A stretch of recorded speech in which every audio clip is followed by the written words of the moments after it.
Welcome back. We are joined by Professor Jeffrey Selamat datang Sachs kembali. to Bersama kita hari discuss, ini ada Profesor Jeffrey Sachs untuk membahas tentang strategi ekonomi dalam politik dan bagaimana hal itu bisa digunakan secara berlebihan dan koersif. Terima kasih telah bergabung. Strategi ekonomi dapat menjadi alat pemerintahan yang sangat efektif, menggunakan uang, perdagangan, keuangan, dan akses ke pasar sebagai instrumen pengaruh, serta untuk memfasilitasi kerjasama.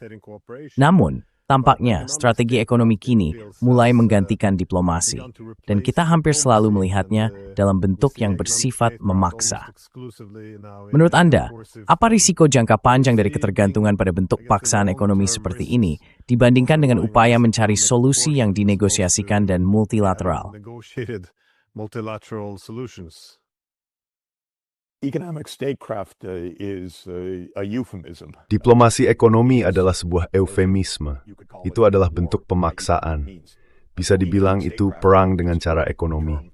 Ketika mendengar istilah itu, mungkin terdengar seolah-olah kita menggunakan alat ekonomi untuk mendorong pembangunan, kerjasama, perdagangan, atau menstabilkan perekonomian. Tapi tidak, cara istilah itu digunakan saat ini cukup sinis. Artinya menggunakan alat ekonomi, terutama oleh AS, untuk menghancurkan ekonomi lain.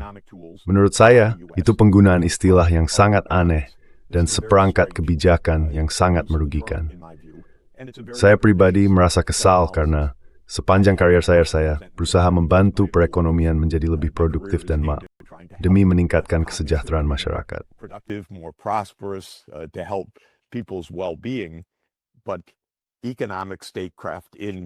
Namun, tata kelola ekonomi dalam tanda kutip seperti yang baru-baru ini digunakan oleh Menteri Keuangan kita, Scott Bessent, dalam sebuah wawancara di Davos, berarti, dan ia mengatakannya dengan bangga, menghancurkan ekonomi Iran dengan tujuan mendorong rakyat turun ke jalan untuk memicu perubahan rezim.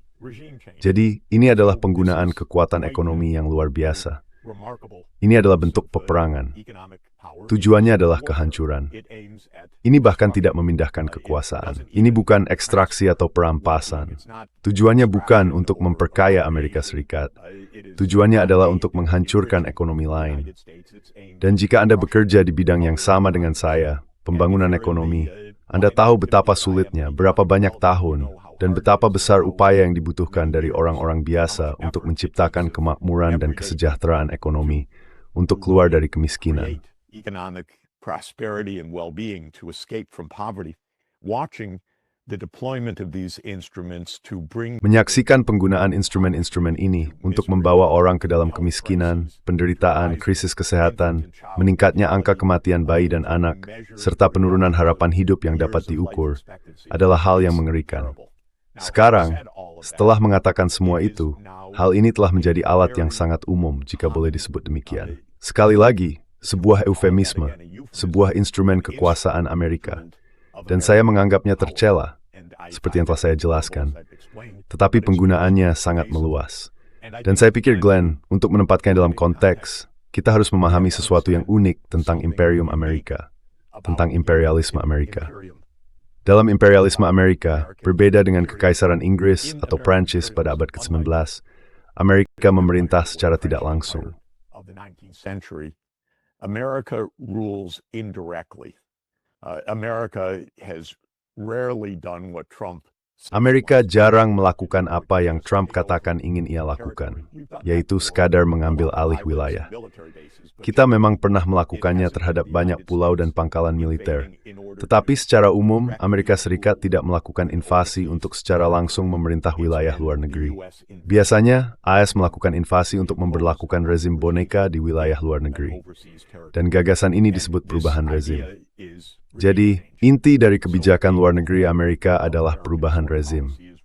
Perlu dikatakan, itu adalah jenis kebijakan luar negeri yang sangat tidak biasa. Bagi sebagian besar negara sepanjang sejarah, mereka berurusan dengan negara lain sebagaimana adanya. Mereka tidak bermimpi menggulingkan pemerintah negara lain dan menjalankan negara tersebut. Mereka harus berurusan dengan negara lain melalui diplomasi, pencegahan, atau cara lainnya. Some other way, but the U.S. mentality that started. Namun, mentas Amerika Serikat dimulai pada tahun 1990-an ketika AS menggulingkan kerajaan Hawaii dan kemudian menciptakan tahun dalih untuk berperang dengan Kekaisaran Spanyol yang telah melemah dan hampir lenyap demi mengklaim Filipina, Puerto Rico, dan Cuba pada tahun 1998. Gagasan pun mengakar di Amerika Serikat bahwa negara itu dapat membangun sebuah imperium luar negeri dengan mengendalikan pemerintahan wilayah-wilayah asing melalui pergantian rezim dengan menggulingkan pemerintahan yang ada. Dan bisa dikatakan gagasan itu muncul secara alami, karena pembentukan Amerika Serikat di daratan benua sendiri melibatkan puluhan pergantian rezim terhadap penduduk pribumi, atau melalui perang dengan Meksiko, rebagainya seluruh septagyu strength.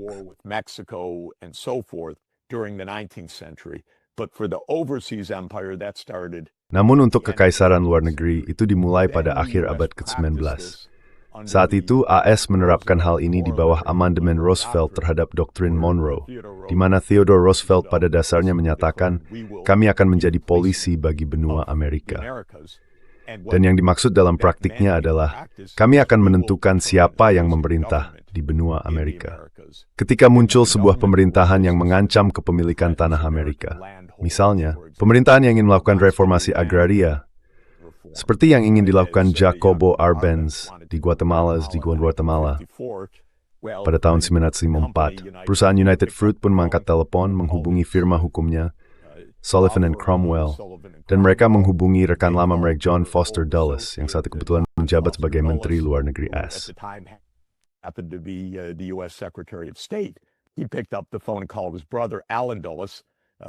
Dia mengangkat telepon dan menelepon saudaranya Allen Dulles, yang saat itu menjabat sebagai Direktur CIA, dan mereka menggulingkan Arbenz. Jadi itu adalah operasi pergantian rezim. Jika kita menghitung jumlah operasi semacam ini, hasilnya luar biasa. Hanya di benua Amerika saja sudah ada puluhan. Dan dalam salah satu buku favorit saya belakangan ini, karya Lindsay O'Rourke, murid John Mearsheimer yang kini menjadi profesor di Boston College, ia menulis pada tahun 2015, kalau tidak salah, sebuah buku berjudul Covert Regime Change, di mana ia menghitung 64 operasi pergantian rezim rahasia oleh Amerika Serikat antara tahun 1947 dan 1989, masa Perang Dingin. Saya menyebut semua ini karena disinilah apa yang disebut sebagai kebijakan ekonomi luar negeri berperan.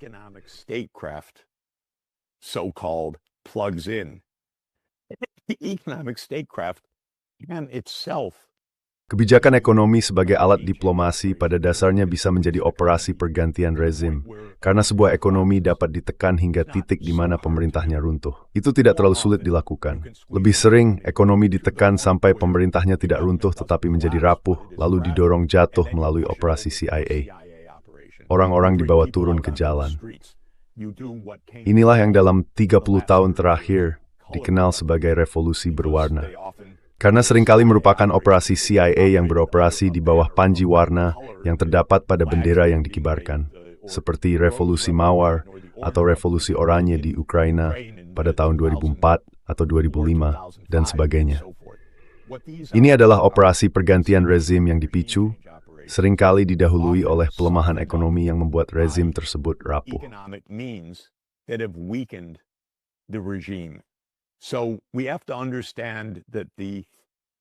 Jadi kita harus memahami bahwa apa yang disebut kenegaraan ini adalah bagian dari strategi kekaisaran yang lebih luas. Namun, Kekaisaran Amerika memerintah melalui pemerintahan boneka, bukan dengan secara langsung mengubah peta untuk menempatkan bendera AS di atasnya. Meskipun Trump, karena sifatnya yang sangat vulgar, tampaknya juga ingin melakukan hal itu. Ia ingin menyingkirkan bagian yang terselubung, karena tidak ada yang perlu disembunyikan. Ia ingin melakukan perubahan rezim secara terbuka. Pada saat yang sama, mungkin ia ingin Kanada, Greenland, dan tempat-tempat lain berada di bawah bendera AS. Namun biasanya bukan seperti itu. Jadi ketika kita melihat peristiwa-peristiwa terkini, baik Venezuela maupun Iran telah menjadi target operasi perubahan rezim oleh AS, di mana cara-cara ekonomi memainkan peran yang sangat langsung. Dalam kasus Venezuela, NHS Intarju menggulingkan pemerintahan Siap Kiri kuasa selama seperempat Venezuela. Quarter century in Venezuela, America is absolutely Amerika pada tingkat pemerintahan memang selalu berupaya menggulingkan rezim-rezim yang disebut berhaluan kiri. karena rezim semacam itu dianggap mengancam praktik pemerasan oleh perusahaan-perusahaan AS atau penjarahan oleh perusahaan tambang dan minyak besar seperti ExxonMobil dan Chevron dan sebagainya, yang beroperasi di negara yang lebih miskin dan lemah. Karena itu, AS berupaya menggulingkan pemerintahan Chavez Maduro yang telah berkuasa di Venezuela selama seperempat abad. Pada tahun 2002, mereka mencoba jalur langsung, yaitu keterlibatan CIA dalam upaya kudeta lokal oleh sebagian militer Venezuela. Kudeta itu terjadi, AS menyambutnya dengan gembira.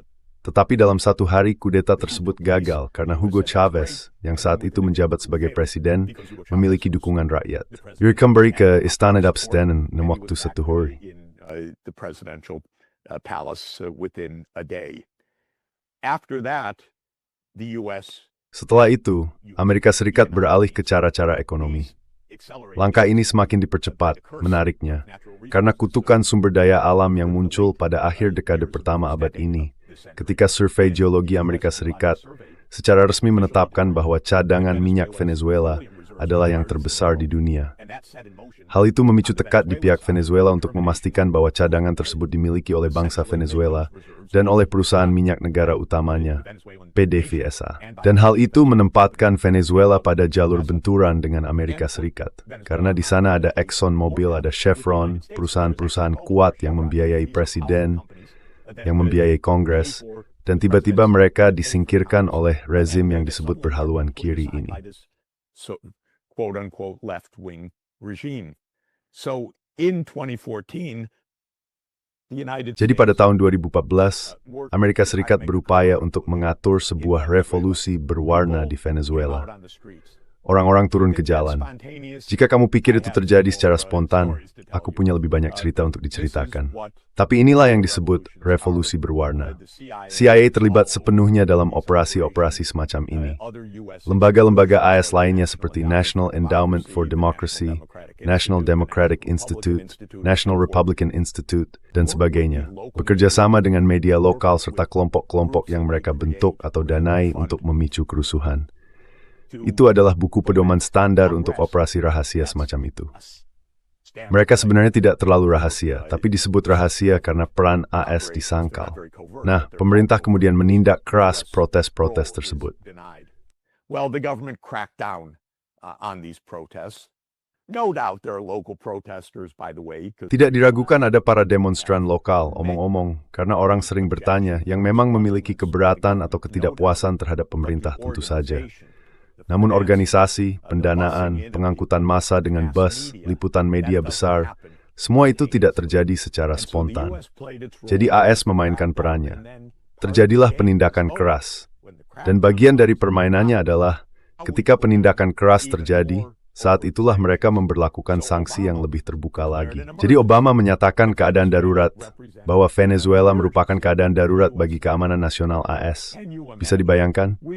Kita begitu terancam oleh Venezuela. Begitu berbahayanya. Itulah yang dinyatakan Obama pada tahun 2015. Ia memulai peningkatan sanksi. Lalu Trump masuk pada tahun 2017.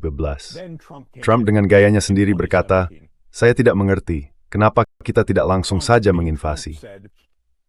I don't get it. Why don't we just invade? And he had a dinner.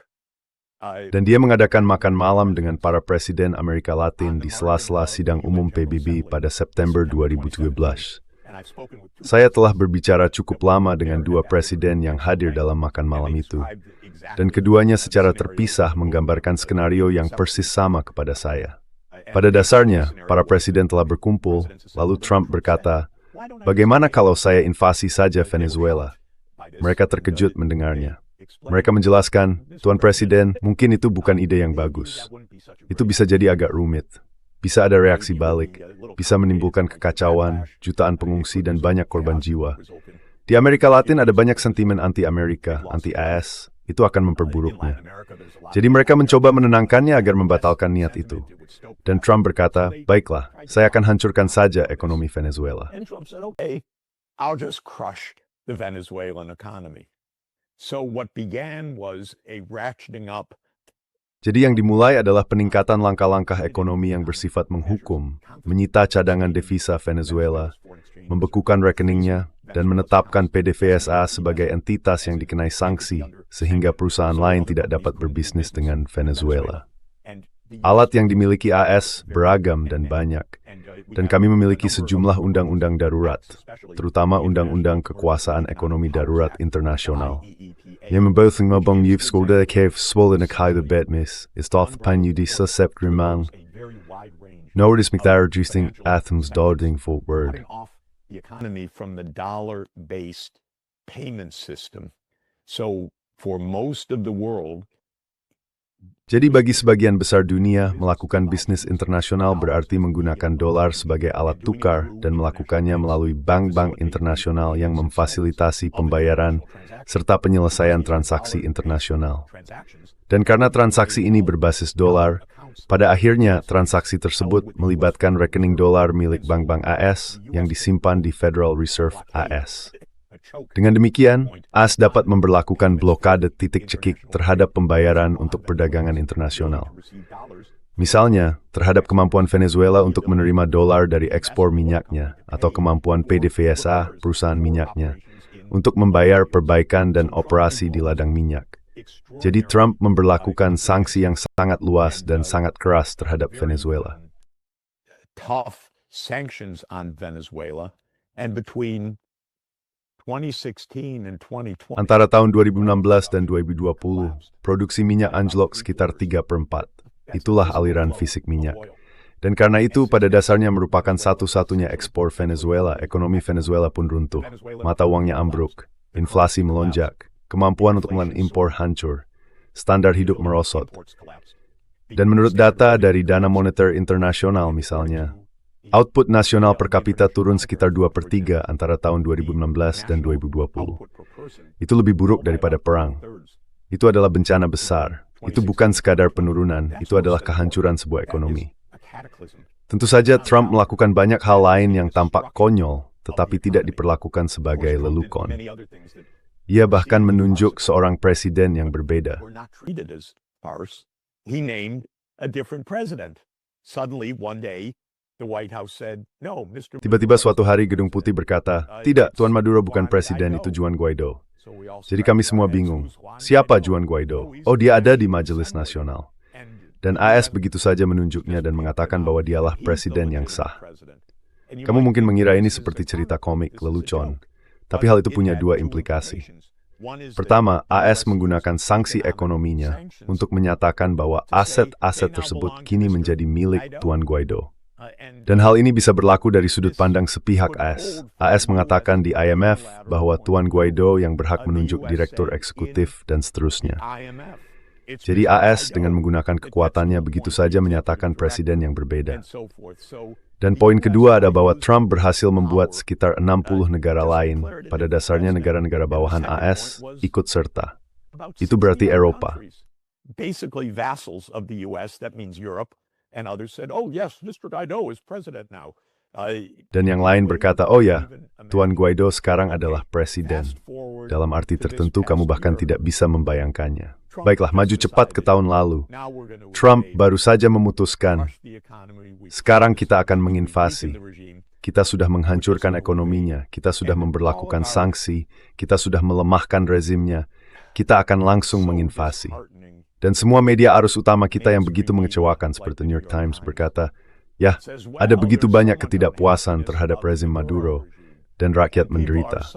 Dan mereka tidak menjelaskan satu kata pun tentang apa penyebab utamanya. Saya tidak tahu apakah mereka benar-benar tidak tahu, benar-benar sudah dibeli, entah para reporternya, entah siapa yang mereka layani. Tetapi intinya adalah, mereka tidak memahami atau menceritakan kisah yang sebenarnya. Understand or tell the story. Iran is the same story. Of course. Iran adalah kisah yang sama, tentu saja. Tetapi terjadi dalam konteks yang sangat berbeda. Amerika Serikat telah memberlakukan sanksi ekonomi komprehensif terhadap Iran selama beberapa dekade. Ketika Trump kembali berkuasa pada masa jabatan keduanya, salah satu tindakannya yang pertama adalah mengambil langkah tambahan untuk menghancurkan ekonomi Iran. Menteri Keuangan Steven Mnuchin, yang menurut saya berada di sana, terutama karena kesediaannya menggunakan Departemen Keuangan AS untuk menekan negara lain, menerapkan mekanisme operasi darurat. Trump mengeluarkan perintah bahwa Venezuela merupakan keadaan darurat, dan seperti yang dijelaskan Mnuchin dalam sebuah wawancara dengan Fox Business pada 20 Januari lalu, hanya beberapa minggu sebelumnya di Davos, Trump memerintahkan penghancuran ekonomi Iran. Ordered the crushing of the Iranian economy. And OFAC, which is the part of the U.S. Treasury. Dan OFAC, yang merupakan bagian dari Departemen Keuangan AS yang menjalankan program sanksi, mulai bekerja untuk pada dasarnya menjatuhkan mata uang Iran dengan memutus Iran dari setiap transaksi internasional berbasis dolar yang tersisa. Mereka memberitahu bank-bank di seluruh dunia, jika Anda melakukan bisnis secara langsung atau tidak langsung dengan entitas Iran, kami akan menjatuhkan sanksi kepada Anda. Anda mungkin berada 8.000 km jauhnya hanya memfasilitasi transaksi perdagangan, tetapi kami akan mengejar Anda. Begitulah cara sanksi ekstrateritorial AS ditegakkan. Dan apa yang dikatakan Glenn Dicen dalam wawancara ini cukup luar biasa. Ia berkata, kami berusaha menghancurkan ekonomi, dan pada bulan Desember itu berhasil. Nilai mata uang anjlok, dolar habis, terjadi kelangkaan dolar, dan orang-orang turun ke jalan karena hal ini, kata Dicen. Onto the streets because of this, Bessent says. And then he says, dan kemudian dia berkata, semuanya bergerak ke arah yang sangat positif. Sinisme di baliknya luar biasa. Tentu saja, lihatlah ke New York Times, Washington Post, Wall Street Journal. Apa narasinya di sana? Bahwa orang-orang turun ke jalan untuk memprotes korupsi dan salah urus rezim mereka. Dan yang menakjubkan bagi saya, Glenn, adalah bahwa bahkan setelah Menteri Keuangan AS menjelaskannya, bagi mereka yang tahu The Wizard of Oz, ketika anjing bernama Toto menarik tirai dan memperlihatkan bahwa penyihir itu hanyalah orang tua yang berbicara lewat pengeras suara, bahkan setelah permainan itu terbongkar, tidak ada media arus utama yang melaporkannya. Tidak ada satu pun artikel yang mengatakan, oh, inilah alasan orang-orang turun ke jalan, inilah alasan protes itu terjadi. Ini adalah permainan dari AS. This is the reason for the protest. This was a U.S. game. This is a U.S. regime change operation. Not even. Ini adalah operasi perubahan rezim oleh AS, bahkan tidak disebutkan setelah dijelaskan dengan jelas, dengan gembira, dengan senyum dua Menteri Keuangan, tidak dibahas. Jadi itulah latar belakangnya menurut saya. Ini adalah perubahan rezim dari atas ke bawah. Ini adalah instrumen ekonomi dan AS memilikinya karena peran dolar dalam sistem internasional serta fakta bahwa AS satu-satunya di antara negara-negara lain pada dasarnya mengendalikan IMF karena hanya AS yang memiliki hak veto. Dan saya suka mengingatkan orang, Bank Dunia berada di Jalan 18 dan Pennsylvania Avenue, 1 blok dari kantor eksekutif presiden, 2 blok dari Gedung Putih, dan 3 blok dari Departemen Keuangan. Dan IMF berada 1 blok lebih jauh. Jadi itulah deretan kekuatan internasional AS yang digunakan untuk menekan pemerintahan lain. International power to crush other governments. Yeah, this isn't though without consequences anymore, I think. Saya rasa sekarang ini tidak lagi tanpa konsekuensi. Setelah Perang Dingin, tentu saja, Amerika adalah satu-satunya pemain utama. Jadi tanpa adanya alternatif, ia bisa menggunakan paksaan ekonomi dengan cukup efisien dan tanpa banyak konsekuensi. Namun tampaknya, seiring munculnya dunia multipolar, ada sebuah dilema, karena di satu sisi ada insentif yang lebih besar untuk menggunakan paksaan ekonomi guna mencegah kebangkitan para pesaing. Di sisi lain, paksaan itu membawa konsekuensi, karena kini ada pusat-pusat kekuatan alternatif yang menawarkan akses ke teknologi, industri, rantai pasokan, dan jalur transportasi fisik. Seperti yang Anda katakan, bank, mata uang, dan alternatif terhadap SWIFT. Jadi tampaknya ini bisa menjadi proses yang sangat merusak diri sendiri ketika AS melaju dengan kecepatan tinggi dan alternatif-alternatif baru dibentuk oleh organisasi seperti BRICS. Tapi saya rasa itu pembahasan untuk lain waktu. Well, just if I may just say, Baik, jika boleh saya katakan, tanpa berlama-lama, alternatif-alternatif ini berkembang lebih cepat daripada yang disadari banyak orang. Salah satu alasannya adalah karena secara teknis tidak sulit untuk melakukan penyelesaian transaksi tanpa menggunakan dolar. Namun intinya begini, jika Anda adalah perusahaan Rusia, atau perusahaan Iran, atau perusahaan Venezuela, dan Anda berkata, saya ingin menyelesaikan transaksi dalam rubel atau renminbi atau mata uang lain, Anda tidak bisa begitu saja pergi ke bank Anda untuk melakukannya. Padahal bagi bank, sebenarnya cukup mudah untuk memiliki rekening koresponden bukan dalam dolar, melainkan dalam mata uang lain tersebut. Alasannya adalah karena meskipun transaksi dilakukan dalam rubel atau renminbi, bank tersebut tetap rentan terhadap jangkauan Amerika Serikat jika dalam kegiatan bisnis normalnya bank itu juga berurusan dengan dolar. Dan hal itu terjadi, sanksi masih bisa disajatkan bank tersebut.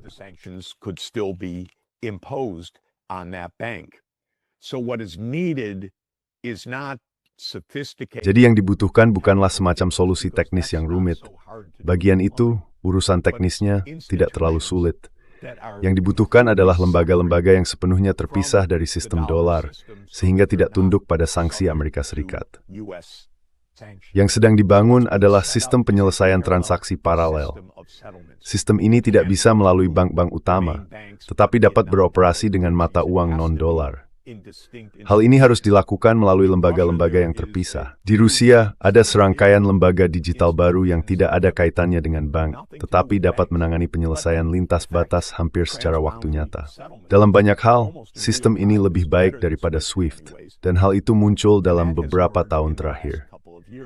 Tiongkok telah memutuskan bahwa mereka harus bergerak maju, karena jika tidak, mereka akan terus berada di bawah tekanan Amerika Serikat. Terus-menerus terancam.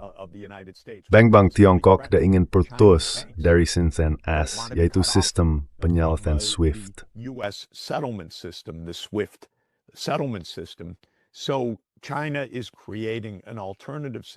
Jadi Tiongkok sedang menciptakan sistem alternatif, dan lembaga-lembaga baru non-dolar mulai bermunculan untuk beroperasi di bawah sistem pembayaran antar bank Tiongkok. Menurut saya, perkembangan ini akan berlangsung lebih cepat dari yang diperkirakan banyak orang. Saya memperkirakan bahwa dalam 10 tahun ke depan, mungkin sekitar 25% tambahan dari transaksi global akan diselesaikan dalam mata uang non-dolar. Karena secara teknis, hal itu sepenuhnya memungkinkan. Dengan penyelesaian digital yang baru, prosesnya bahkan lebih efisien dibandingkan SWIFT. Namun tantangannya adalah hal ini memerlukan pembentukan seperangkat lembaga baru, karena setiap lembaga yang memiliki bisnis dalam dolar, sekecil apapun, tidak dapat melakukan bisnis non-dolar kecuali di bawah bayang-bayang SWIFT. Suggerets register by the borderbij tuan in nivåer a sextant elken membrate tact and with glass hermtine. Across the world will not be sustained. It won't end immediately, but within the next 5 Itu tidak akan berakhir seketika, tetapi dalam 5 atau 10 tahun ke depan, Amerika Serikat sendiri akan menurunkan tahta dolar AS karena penyalahgunaannya, karena menyalahgunakan hak istimewa sebagai penerbit mata uang utama. Kita akan melihat porsi yang sangat signifikan dari penyelesaian global dilakukan dalam mata uang non-dolar, dan kemudian jangkauan sanksi AS akan menurun secara drastis. Karena AS tidak lagi mampu memaksakan kehendaknya secara ekstrateritorial. Dengan kata lain, AS mungkin masih dapat mencegah bisnis-bisnisnya berurusan dengan negara yang menjadi target, tetapi tidak akan mampu menghentikan negara-negara ketiga untuk melakukan bisnis dengan negara yang menjadi target tersebut.